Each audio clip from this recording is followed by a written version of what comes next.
Hi, I'm John Paul, and a really warm welcome to video one of my course, Life Unlimited 10 Steps to Real Change. As you know, there are 11 videos, and the way it's structured is that I talk through the theory, which will then be followed through the rest of the videos.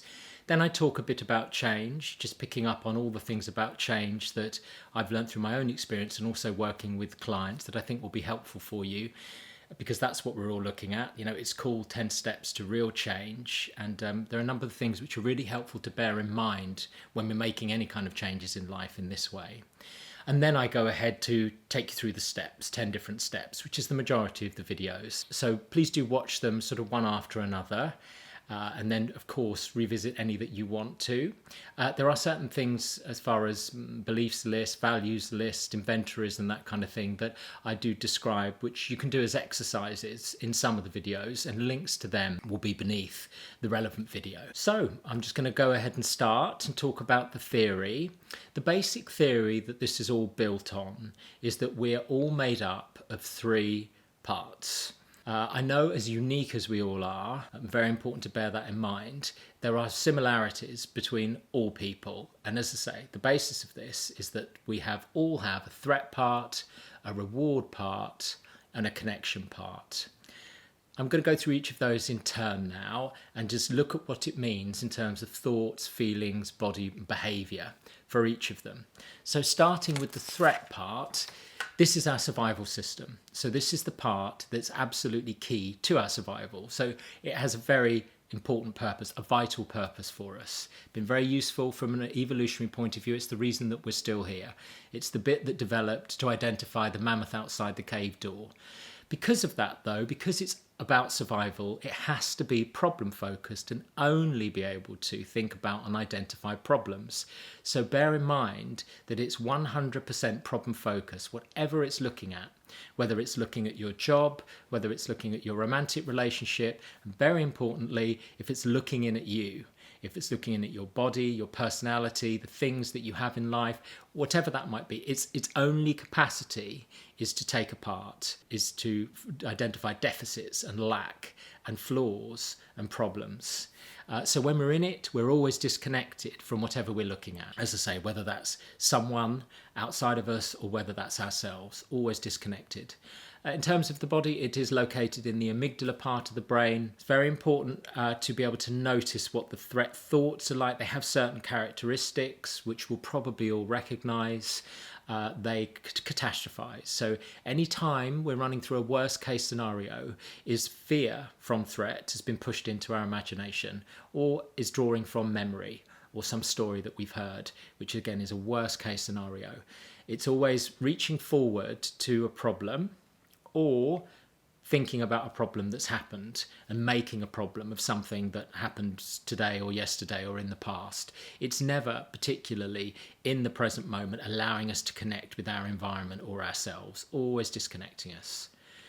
Then there are the three Ps as far as threat thoughts. It personalizes things that aren't personal. It makes permanent things that aren't permanent. Nothing is ever permanent. And it makes whatever we're looking at pervasive as well. So taking each of those in turn, if you're looking at personalizing things, as an example, if you're at work and somebody who usually smiles at you doesn't smile at you that day, what the threat part will do when it intrusively and automatically pushes forward, because it's our survival part, it does this automatically. We don't have to get it to do this, and I will talk about that in subsequent videos. It will think that the reason that that person hasn't smiled at me in the way that they usually do is because I have done something that they don't like or said something they don't like. What most likely has happened is they're thinking about something else. They were preoccupied thinking about the meeting they were going to, something that just happened in the meeting they were in, but threat will always personalise. So really bear that in mind. Whenever you're personalising something and imagining something's a problem with you and that there's a difficulty, it's this part that has stepped forward. Permanence, so nothing is permanent. I will come back to this when I talk about change. Everything is changing all the time. Change isn't just possible for us, change is absolutely inevitable. We're changing neurologically, physically, our environment's changing, everyone's changing around us. And actually the aim of this video is not to change, it's actually to control the change, to make sure that we have control over the way that change is going to the extent that we can in the future. So threat makes things permanent because it wants us to deal with whatever it is that's the problem. So if we thought that problem would pass, we wouldn't deal with it. So we have to believe, that threat part has to make us believe that this is never going to change. So deal with it. So it makes things permanent that aren't permanent, and pervasive. So it will take one aspect of life. If there's something not going that well in your relationship, for example, it will say, I'm not good at relationships. If I'm not that confident at work or struggle with organising things, I can't do this job. So it does a real pervasiveness. It will turn people from hero to zero. So if there's an aspect of personality in somebody that I struggle with, or I see an aspect that I have a difficulty with, the pervasive thing turns them into a bad person.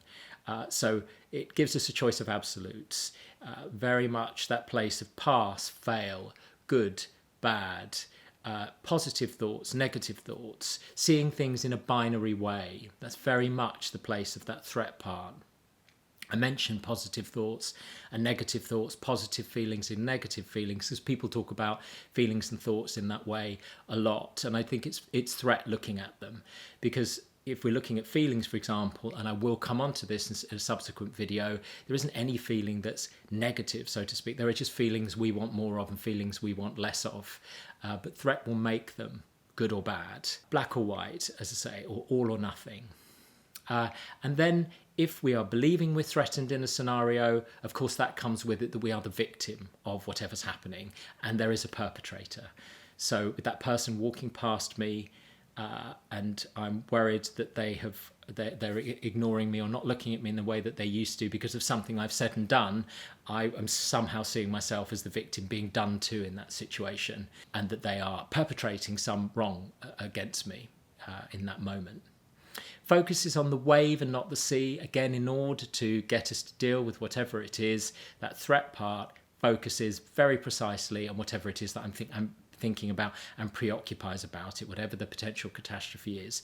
It holds no capacity to have an expansive view of whatever it's looking at, whether that's me or whether that's another person or my work or the environment around me. So going back to that example about a colleague that looks at me in that way, in that moment, I just see the victim-perpetrator problem, that I've done something. How can they do that to me? Why are they talking to me why are they looking at me like that?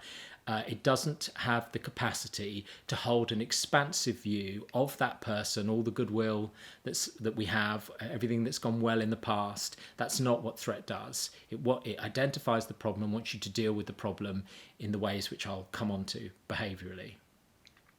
So focuses on the wave and not the sea, and mostly externally focused, because most problems, most threats to survival will come from the external environment. What threat does all the time is push our attention outwards automatically and intrusively.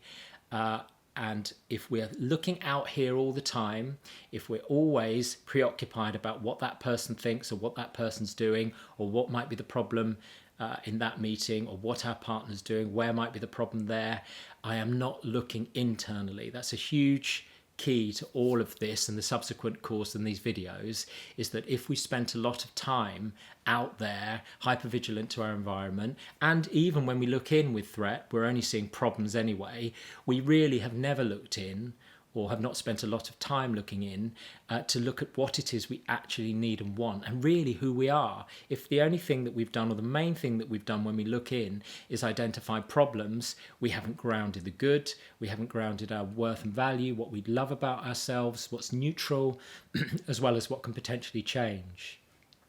And I'll come on to this in the subsequent videos, how we're really going to get to connect with ourselves, connect with our internal landscape and who we are and what we want and need, which is really going to help us to achieve this life unlimited. That's the aim of this course.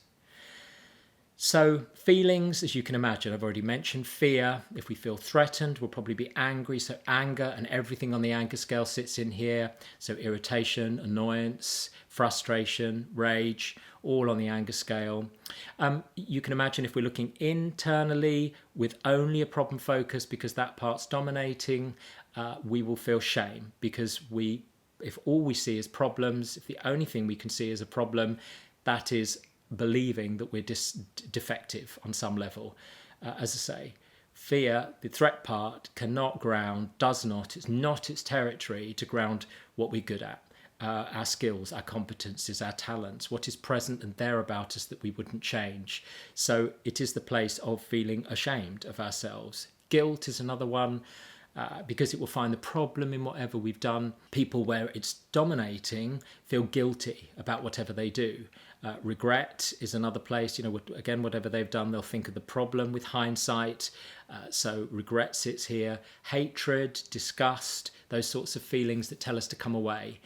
And as I say, it can provide a very helpful function for us. If what we hate or what is disgusting to us or what we want to come away from is an actual physical threat to our survival, or even as a pattern, a psychological threat to our survival, that's going to be helpful. But the difficulty is, which I'll come on to, is because of our fear, because of our imagination, because of our memory, because of the environment we're in and the media and various other reasons, the environment we grew up in, we're in this part far too often. So we're feeling these feelings far too often. Curiosity, if you're looking at helpful threat, so when there's that sort of safety checking which is going to be good for us, it's usually we'll just feel curiosity then about whatever it is. So curious would be a feeling which comes up an amount of the time through these videos. So I'll come back to that and the word curiosity. And then relief is another feeling which we feel in threat, because most often what we've imagined doesn't happen. Most often the catastrophe does not happen, and we feel relief, which is a great feeling, which is a lovely feeling for us. But with it, what's preceded it is a lot of fear for people, is a lot of anger. And as I say, what is ideal for us is that we really do control that part of us. And an amount of these videos is how to do that. The chemicals in the body are going to be adrenaline, cortisol, the stress hormone, and aroused nervous system with fear and anger. Behaviours wise, which you've probably heard of: fight, flight, or freeze. The fight would be where anger comes in. Again, if somebody's coming at you with a knife, to go at them in anger and to fight them could be the most helpful thing to do. Or flight, which is to come away, to avoid, again, could be a helpful thing to do. Or freeze, not hugely for us, but some people's response to a threat scenario is for their nervous system to freeze, so they don't become a problem or threat to the other person. And as a survival technique, it can be helpful. The difficulty, as I say, is if threat dominates our life, you can see that if my choices behaviourally are either to fight or to avoid, i.e. flight, or to freeze, those aren't good for us from the point of view of our relationships with self and others, from the point of view of our behaviours and our jobs and our romantic relationships and our self-esteem. And I'll come on to explain all of that in detail throughout the videos. Just one more bit of theory to talk about here is the issue of over-arousal and under-arousal. I've put a diagram here which represents diagrammatically those states. Over-arousal or hyper-arousal is that state when the nervous system has gone up because we're frightened. So threat stepped forward, pushed forward, and we're frightened, we're angry. So in that state, as the diagram shows, there's going to be anxiety, panic. We might feel out of control, irritable, aggressive, all the things that I've talked about as far as those over-arousal feelings, hyper-arousal. If that goes on for too long, we may become shut down. So that's the place of depression, hypo-arousal or under-arousal. So we might feel numb, disconnected, lethargic, have a low mood. So you can see that what people come often to therapy for would be the over-arousal state, feeling anxious a lot, sort of generalised anxiety disorder, chronically angry. Or if that's been on a long time, they shut down, or they go between the two. So the shutdown and the depression. So although depression looks very different and feels very different, and can even sound quite different to anxiety or chronic anger, they are both rooted in the same thing. Actually, if you hear someone who's depressed, very depressed, talking about themselves or their world, there is a lot of internalized anger. So both of those are rooted in this place, I believe, are rooted in this place of having too much threat. And again, I will come on to describe all of that in detail. So where we want to be, and this is a principle which I'll carry on through these videos, is a middle band of calm and alive. So we're neither switched right on up here, so that's the calmness part of it, and we are not switched off or numb, so that's the alive part of it. It's this ideal band in the middle that we want, of calm and alive. And as I say, it's a principle that I'm going to use again and again and again throughout these videos in order to describe the state that we want to be in a lot of the time. It's that place of balance, that place of equilibrium. Just moving on to reward, the second part of us. Reward is the part where drives and motivations sit. So it's the things that really encourage us to go towards something. Whereas the behaviour, as I've said, with threat is avoidance. Often we might fight, but most often it's avoidance. With reward, we want whatever this is. We want to go towards it. So the drives, it would be food, sex. Very importantly, competing with other people for resources. So having more than our neighbour, more stuff, more status, more money. The thoughts that come with it. There will be fantasizing about whatever it is that we're going to get, fantasizing about the new house, fantasizing about having a nicer bag than our neighbour or whatever that might be, fantasizing about alcohol or drugs. And that's euphoric recall. It comes up here, and I'll talk about it in the context of addictions and dependencies as well. What's pushed forward in order to get us to do it again, because our brain wants that reward. Our brain wants the dopamine, which is the chemical that's involved in it. What it does is push forward memories and thoughts that are about the good times and the great times that we had with them, and leaves behind those times that were difficult. And again, that's in order to get us to do it again. So euphoric recall is important there. As far as the feelings, agitation, because if we don't get the thing that we want, we might feel agitated. If that drive, if that is not going to be met, if we lose that competition, if we're gaming, if we don't get the car that we want, if we don't get the promotion we want, we might feel left agitated. Excitement would be something, a feeling that would be here, because excitement is something that drives us towards. It's like anticipating something, a feeling of anticipation. Again, if you're looking at not getting it, it would be frustration. We might feel yearning, dissatisfaction. So the anticipation, excitement drive us towards. If we don't get it, we're left with those very uncomfortable feelings, the cravings, the yearnings, the dissatisfaction with our current life that often drive people, if you're looking at addictions and dependencies, and this is where they sit, to go forward and act out with those addictions and dependencies. The chemicals are dopamine is the basic reward chemical. Endorphins sit here as well. So if you're looking at something like exercise, gets dopamine, gets the endorphins going, and endorphins kill or numb psychological and physical pain. So very powerful for us. And the behaviours, finally, the behaviours would be going for whatever the behaviour is, going for whatever the substance is. So smoking, competing with people, going shopping, going out to eat, would be the behaviours that are consistent with going for this reward, whatever it is. What's key with this reward part is that it's only short-term highs. So we need some of it, as with threat, we need some of it in life. With reward, it's fun, it keeps us motivated, it keeps us getting up out of bed to do things, but it's only a temporary high. So whatever it is, it will always fade away. It will always dissipate. So we get the excitement, we get the moment that we get the thing that we want. Actually, in terms of the dopamine, it is the search for whatever it is, whether it's food or sex or whatever that might be. It's the process of searching for that gives us the dopamine, rather than necessarily even the moment that we get it. So a lot of people, if they're shopping, for example, they're feeling good whilst they're online shopping. When they get the thing that they've bought, they don't really want it, because what the brain is doing, it's that searching that gives it the dopamine, as I say. But it's short term. So once we've got it, we're always going to need another handbag. We're always going to need to have sex again in order to feel like that again. We're always going to need to get another promotion or earn another X thousand or million, whatever somebody's going for. So you might say it's like trying to fill up a cup with no bottom. Some of it all good, but we don't want it to dominate life and to be the only thing, our primary relationship in life. And I'll come on to that, because, as I say, that's where addictions and dependencies lie. It gets hijacked, potentially, this reward system. And in the context of addictions and dependencies, as I put on the slide, it's not easy to let go of something that almost works every time. So it gets us up there. If we've been frightened, if we've felt switched off, if we've felt hopeless and helpless, this place, reward, will get us going up there, will change our state, but it is not something that's going to be a long-term, consistent way of feeling good in the way that connection is, which I'm going to come on to. Somebody might say, and I have heard this in the context of sex, money as well, getting more and more money, that somebody's getting it out of their system. Partying, drugs, alcohol.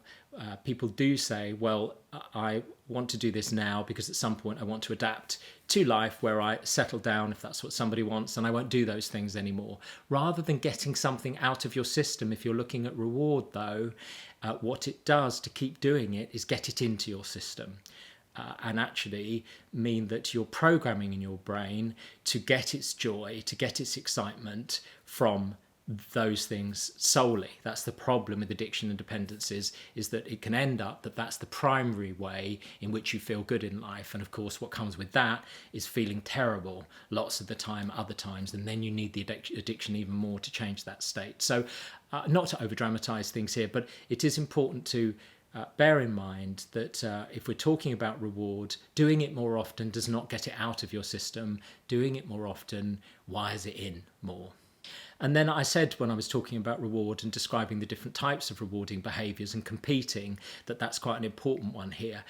It's one that would be less thought about. We all know reward going wrong, so to speak, with drugs and alcohol, perhaps food, shopping, sex, gambling, the big video gaming, the big ways in where the addictions and dependencies develop. I think something a bit more hidden as far as this competitive part is about connection with self and other people. If I'm always competing with other people, if I always think of myself in terms of winning and losing, I'm actually always doing that thing where I'm either superior or inferior to another, and therefore not connected to them. And I'm also always only comparing a particular narrow aspect of myself, whether that's my appearance or how much money I have or my job title. I'm only comparing that part of myself to that part of them. So it's a very narrow way of looking at myself, very narrow way of looking at another person. And most importantly, is not in any way connecting either to myself and the expansiveness of all of who I am, or other people and the expansiveness of who they are. So when people say to me, well, the way I meet a lot of people, I'm around a lot of people, but I play a lot of sport, for example, with them, and we just all compete with each other. To compete with other people, to be driven to win, really good stuff, great highs for people, helps us to feel good, shows our competencies, shows our skills and abilities, good for status. They're always going to be important to us from an evolutionary point of view. I do understand that, and I would encourage it. The difficulty is when that is the dominant part of us, when, for example, that's the only way to deal with our fear or our difficult feelings, because actually to be disconnected from people a lot in terms of competing with them, it can set up a lot around irritation and annoyance too. So let's just bear in mind that competition, a bit of competition, is very helpful. If competition is all we're doing with others, that can be problematic, and I will come back to that in the future. Competition means comparing, and hold in mind that comparison is the thief of joy in any moment. If what we're doing is comparing in any moment, we are not appreciating what we have and who we are. So I mentioned a connection with self and others. The place in which we are happiest and most content is that place of connection, the third part. As I say, the place where we're happiest longer term, and actually even in the short term, but certainly in terms of consistent, ongoing happiness, that place of connection with ourselves and other people is where we find it. The thoughts would be about wanting to attach. Our attachment system is this part, so wanting to go towards and remain with. So the reward part says go towards and use whatever engage in the behaviour, use the substance. But the connection part is to go and to stay attached to it. When we're in that place, so the thoughts will be about concern for another, will also be about concern for ourselves, if we're connected to self, empathy for another, what's it like to be in their shoes, what do I imagine their world is like, using my imagination for that. I'll come on to imagination in a subsequent video, but the types of thoughts there will be about what's this like for this person today, and as I say, and as I will come on to as well, about empathy for me, about what I'm going through, so that you can see in both connection with self and connection with others, and gratitude. So because it's about connecting to what is here and what is present, both in myself and also around me, it's the place of being grateful for those things. And again, I will talk about gratitude too in subsequent videos, and how we grow that part of ourselves, because it's really a feeling, a connection feeling that helps us to feel good, and is a relatively quick and easy way to change our state into one that we would prefer to that place of fear or anger, or the reward place of this moment not being good enough without the behaviour or substance. The feelings when we're in connection, love would be the most familiar connection word I think we would use. We'll feel affection, compassion, loving kindness. Again, I'll come on to that and really talk about that in subsequent videos. We feel at peace, because we're not thinking about problems, because we're not angry, because we're not feeling helpless, because we're not in that reward place of this moment isn't good enough without this substance or behaviour. We are at peace with the world. We're at peace with ourselves. We feel whole. We don't have threat saying, have you not noticed that this is a problem? Or there's really something wrong with this, or there's really something wrong with that person. Or reward saying, you really do, you should be yearning for something else. You should be more wanting to do different. You'll be happy when that happens. This place of connection with self and others is one where we feel whole in the moment, and we're content with things as they are. And as you can see, we need a balance of things. We can have some of the fun stuff with reward, some of the competing with reward. We need the survival part to stay alive.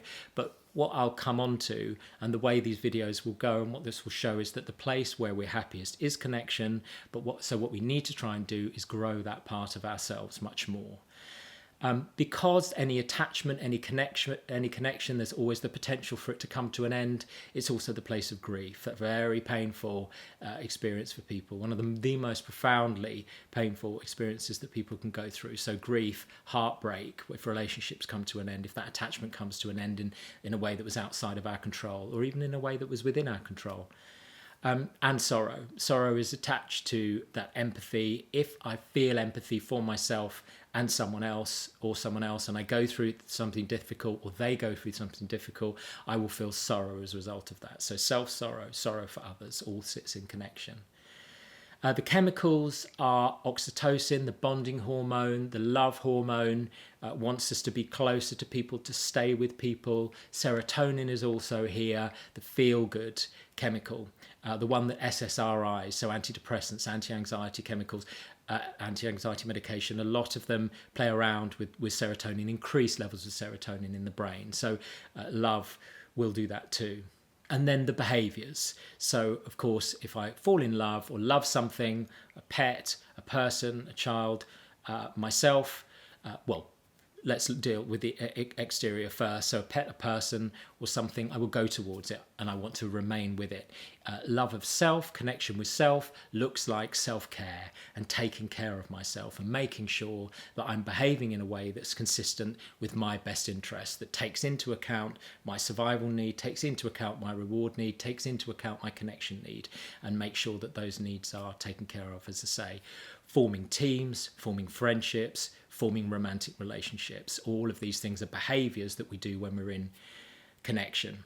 So, just to sort of finish off on this, all three parts absolutely vital for our needs. Connection meets all three needs top down. So connection meets our connection need, meets our reward need, and helps us to feel safe. But you might ask, therefore, why we don't spend much more time in connection than we do the others. And that's the thing that I'm going to go on to talk about in detail, which is this point that we are programmed to survive rather than to be happy.